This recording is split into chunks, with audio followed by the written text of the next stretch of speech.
Hey, it's Dan Moralez. This is Homebuyer Radio, and this week I managed to force at gunpoint Sandi Beelen to come in and hang out with me.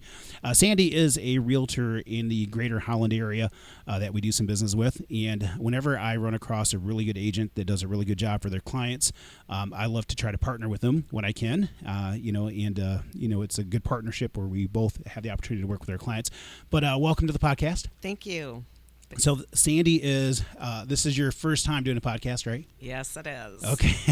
See, I told you I'd drug her in here. So how long have you been selling?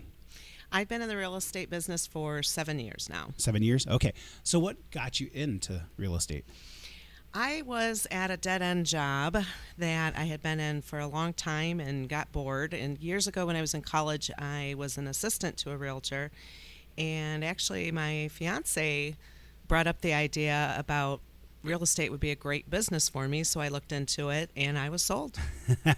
See, I would dare say it's probably something that you wouldn't say you get bored with. Never get bored in this business. Always something new. Yeah, that's funny because as long as we've done this, I always think to myself, you think you've seen it all, and then it never fails. You get in a situation where it's like, wow.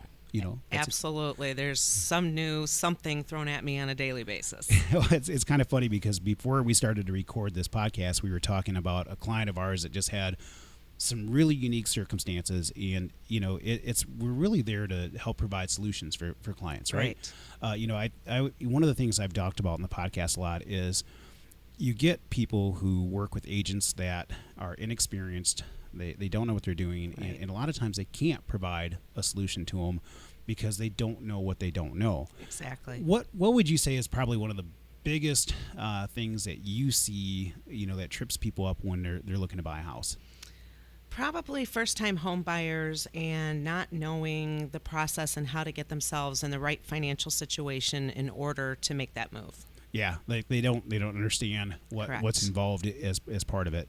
I think that's probably true. A lot of times I think what happens is people want to go out and start looking at houses right away. Yes. And they have no idea what they can afford.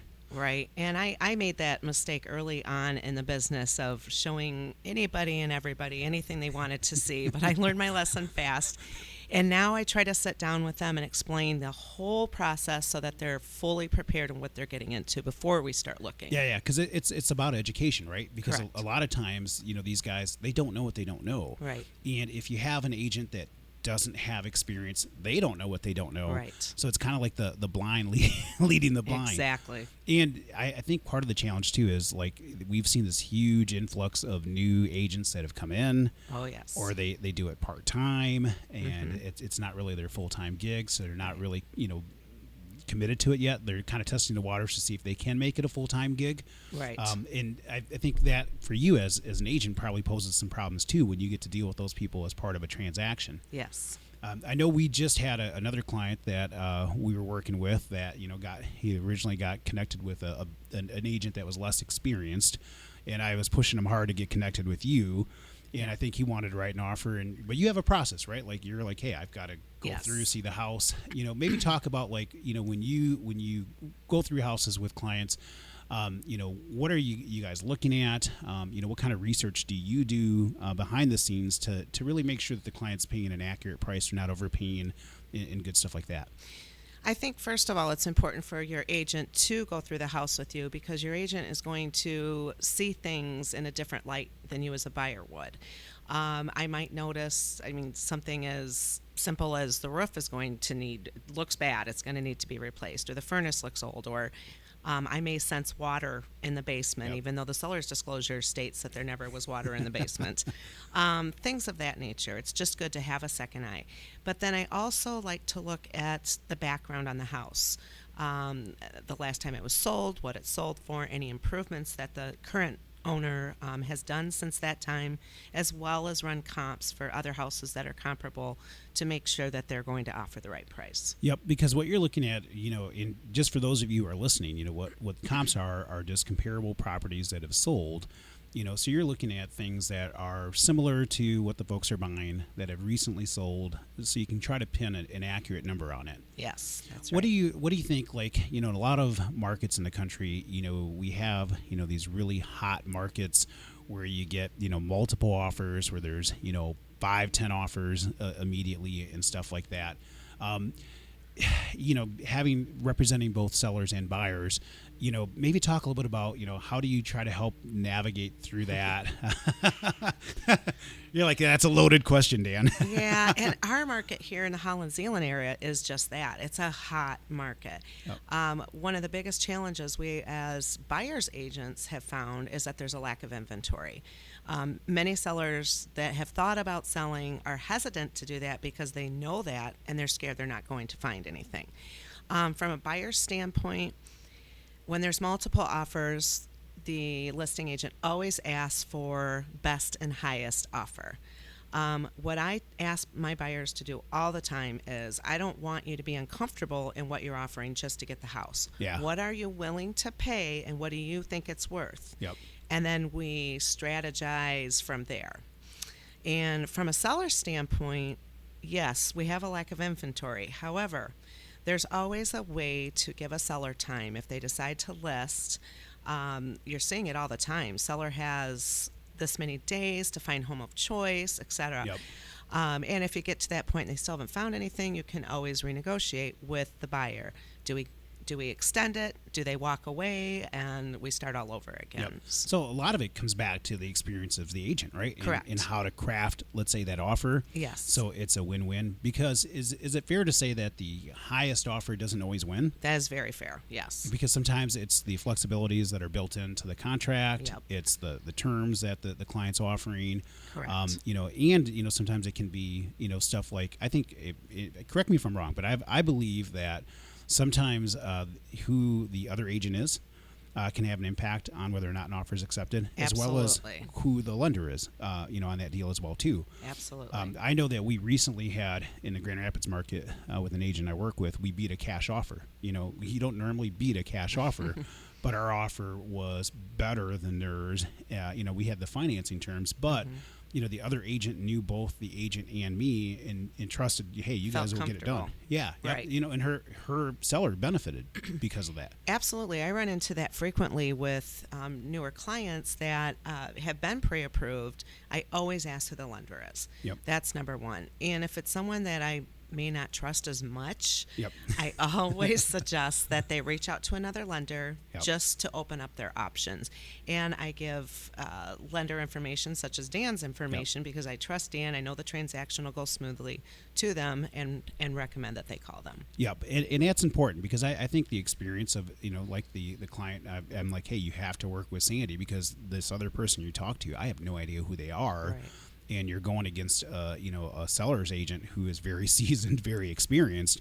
You need to have somebody who's experienced in your court too, because I think it's important for people to realize that unless they have a buyer's agency with you, you really work for the seller still. Absolutely. Can you talk maybe a little bit about and that, again, for those of you who are outside of Michigan, you may have different rules in your state, but here in Michigan, you can have an agent that works as a buyer's agent. So. How does that change the game? Let's say if someone doesn't have a buyer's agency versus, if they do, how does that change how you work for the buyer? As far as if they had a buyer's yeah, agency. so like when you have a buyer's agency with a client, you have a different, let's say, responsibility to that buyer. Correct. Versus if you didn't have one.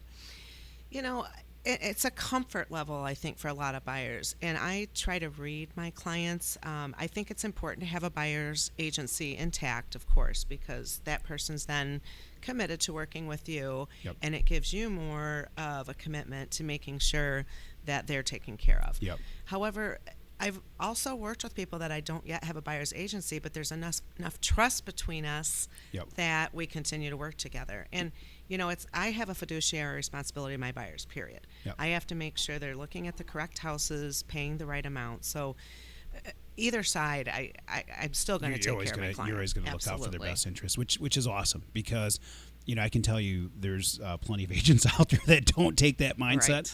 Right. And those are usually the ones I try to avoid working with because, there's enough of them where, they just want to push the client into a transaction. They don't really take the client's best interests at heart, and I think that's part of why you and I work well together. Yes. We share the same interest. I want the client to have a good experience. I want them to know that we went to bat to make sure that they were taken care of, and that we're not just trying to push them through, to buy a house. Right. And that's one of those things where I think it's important. Experience of the agent's important. Just their knowledge of how to craft an offer and how to put something together. Because I think when you have a newer agent that doesn't know how to do that, especially in today's market where it's super competitive, if your agent doesn't know how to craft that offer in such a way that you actually have a chance of winning, right. You're going to just become super frustrated when you lose time and time and time again. Yes. Are you seeing that with some buyers where, they get frustrated just because it is such a competitive market and it can be hard to win, where they almost feel like giving up? Absolutely. I've seen it several times. And, a lot of it is they have to remember that it is a competitive market. And if you truly, truly want a house, you have to be competitive. And there's a lot of people that are saying, I don't want to compete. I don't want to have to worry about outbidding other people. So I think I'm going to wait until the market turns. Well, we don't know when that's going to happen. I wish I had a crystal ball. That's what I tell people all the time. If I had a crystal ball, I'd be a millionaire because I could always tell you this is when the market's going to happen. But so yes, they do get frustrated, but I agree with Dan with your comment about working with an agent that knows how to craft an offer correctly. Not guaranteed to win every time, but maybe 8 out of 10 times. Yeah. Well, and it's funny because we have a client that we were just talking about before we started.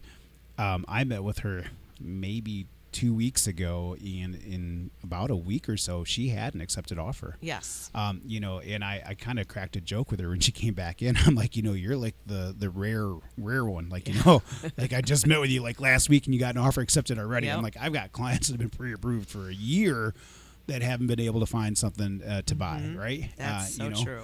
And she had something super fast, and so you put together the deal and made it all happen, which is awesome. But again, it speaks to experience, knowledge of the realtor. You're able to put that deal together where, somebody else may not have been able to because they wouldn't know how to craft that offer. One of the things we were talking about this earlier too, we see so many new agents that come in, how can somebody kind of vet an agent a little bit? Is there a way where you can check like number of sides or number of transactions they were involved in and stuff like that? Or yes, and I, like most people in the world these days, use Zillow. Yep. And although that's not always the most accurate information, when it comes to agents, we have the ability to have our clients write a review on us. Yep. And because Zillow is the number one sought-after site that everybody goes to when they're looking for a house, I think it's important to encourage your clients to do that. I always tell new clients, read about me on Zillow, just to give you a certain comfort level. Yep. Yes, you can see number of transactions, number or amount of sales you did last year. I don't know that that's so important. It is important, but it's not as important as what your customers are saying about you. Yep. Because they are doing it anonymously. You have no idea who's writing it. Yep. They can write whatever they want to. Yeah, which, I like that too. Like I try to push people to write reviews on Zillow, and I'll tell clients to go look at them, so that they can go through and see that. Right. I think one of the things that's different about you too is when somebody works with you, they work with you. Correct. They don't work with 18 different agents that work underneath you. Yes. You don't have a team of 50 people. They're getting your undivided attention. One-on-one. Absolutely. Yep. It's so annoying to me sometimes to work with a buyer's agent or a listing agent, and instead of talking to that person directly, it's always, well, my assistant will do this, or my assistant will. I want to hear it from you. You're the one that knows the client, not me, not your assistant. You wonder sometimes if they even do know the client, right? True. In some of those cases, some people who have teams around here, I'm almost curious, like, do you even know the client? Yeah. And a lot of times I don't think the client even realizes that oftentimes when you work with one of these teams, you're working with somebody who, they're not an experienced agent. Right. They don't have as much knowledge, right? They may have the guidance of maybe an agent above them, but you don't have that interaction one-on-one. That's not the agent, the experienced agent's not the one going through the house with you, That's right. A lot of times they're just not at the same depth of experience, as to if they were working with you where you've got that knowledge and experience. And I think that's important, right? Absolutely. And I think it's the most important part of the whole process is the relationship. And relationship building, whether it's for a seller or for a buyer, is huge. You get to know that person. And me personally, I take personal Yeah. stance to it. So Yeah. anything that happens to them, I feel like is happening to me. And Yeah. I think that's important because your client will always know that. Yeah. And they're going to stand by your side and you're going to take good care of them. Yeah, and I believe the best agents are the ones that are vested Yes. in their client's outcome. Yeah. And those are generally people I love to work with because we all share the same, desire to serve the client. And in the end, you want a really good result for them to make sure Absolutely. everything goes smoothly. So that's important stuff that, I think a lot of times, if you're going to get into the market, you want somebody who cares, somebody who knows, knows the nuances of the market, knows how to, put offers together and so on. Let's talk about kind of like, I know you said you don't have a crystal ball, so nobody's going to hold you to this, but, what do you see kind of going into, because there's some people that think, well, I'll just wait till the market gets better, blah, blah, blah. First of all, I think that's a mistake. I don't know that prices are necessarily going to get better. No. And I don't know if the cost of money is going to get better. So realistically, if you did wait, you could just spend way more money to get the same amount of house that you would have gotten had you paid now. Right. And it's true that the prices of housing has gone up in our area, and there's a number of factors for that. But again, we don't know that in 6 months you're going to wait that those prices go up even more. Yep. Interest rates are still decent. Yep. It's a good time. Yep. The housing market, I really don't see it changing a whole lot in the next year. Yeah. Again, I don't have a crystal ball, but this area is booming. Yeah. We have so many companies that are recruiting people from out of state. Lots of baby boomers that want to come back to the area and be close to their family. Yep. There's so many factors involved. So I really don't think it's going to change all that much. And a lot of it's driven by supply and demand, right? Yes. So you still have a ton of demand, but not as much supply. Correct. So we still have a shortage of listings. Do you see differences in price points? Like if you were to say, 200,000 or Yes. less, or 2 to 300, 3 to 400? Yes. The up to 250 mark in this area is the hot area. You have tons of buyers that can purchase up to 150. Yep. And then you've got quite a few that can purchase up to 250. But beyond that point, it shrinks a bit. Yep. So you have less able buyers, which probably if you're looking at that price point north of 250, that's probably a little more favorable for those buyers. Yes. A little less favorable for the sellers, maybe potentially. Yes and no. It's funny because you think that, and then a $500,000 house gets listed and it's pending that day. I mean, but when you look at statistics, definitely the 200 and under is the hottest market. Well, when it's interesting you say that when you say a $500,000 house gets listed and it goes pending the same day, that has everything to do with accurate price. Right. Right. Yes. Like absolutely. Because let's maybe transition on the seller side a little bit. For somebody who's looking to sell, it's all about pricing that house right. Exactly, and it's so important to price it correctly right away. Yeah. And I know every seller thinks their house is worth $200,000 more than it probably is. I would be the same way with my home.